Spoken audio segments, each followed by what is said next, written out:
अखाड़े विच डांग खड़ के उते हो गई लड़ाई भारी। अर्जन वैली ने हो अर्जन वैली ने हो पैर जोड़ के गंडासी मारी।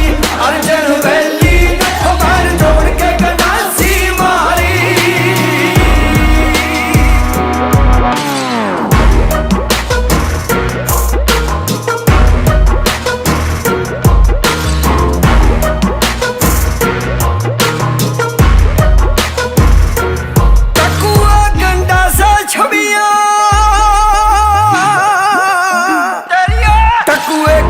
छवियां कहते खड़क पिया कर पाना भी साना वांगू जट पेड़ दे, ओ साना वांगू जट पेड़